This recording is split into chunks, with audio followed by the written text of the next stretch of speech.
তবে কি সুশান্ত পালও প্রশ্ন জালিয়াত করে প্রথম হয়েছেন? সুশান্ত পাল, যিনি ৩০তম বিসিএস এর রেকর্ড করা মার্ক পেয়ে প্রথম হয়েছিলেন, তিনি বিসিএস ক্যাডারের চেয়ে একজন মোটিভেশনাল স্পিকার হিসেবে চাকরি প্রত্যাশীদের কাছে বেশি পরিচিতি লাভ করেন।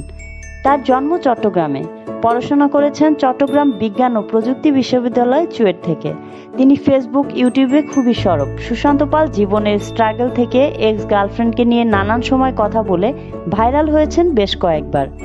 ৮ই মার্চের ২০২৪ সালে দুর্নীতির দায়ে তাকে কক্সবাজার থেকে বান্দরবনে বদলি করেন।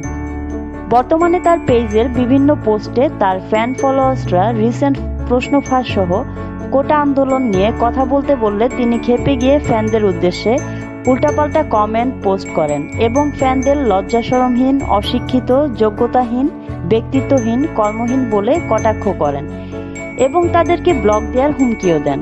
এইসব বলে সুশান্ত আবার ভাইরাল হয়ে যায়।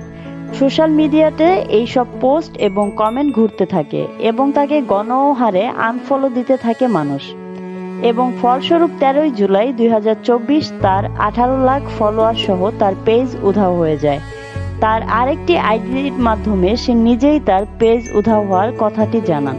এই পোস্টটিও মিনিটে ভাইরাল হয়ে যায়। অনেকে এসব নিয়ে হাসাহাসি করেছেন, অনেকে দুঃখ প্রকাশ করেছেন, অনেকে বলেছেন ফলোয়ার কমে যাওয়ায় সে নিজেই পেজ ডিঅ্যাক্টিভেট করে রেখেছে। গণহারে মানুষকে এভাবে ছোট করে কথা বলার সাহস সে কোথায় পায়? নিশ্চয়ই বাঙালি মাথায় উঠিয়েছে, বাঙালি মাথা থেকে নামিয়েও দিয়েছে। তাই বলি ভাই, মুখ থাকলে যা তা বলতে হয় না, সাবধানে বুঝে শুনেই কথা বলতে হয়। আপনার মতামত কমেন্টে জানিয়ে দিন।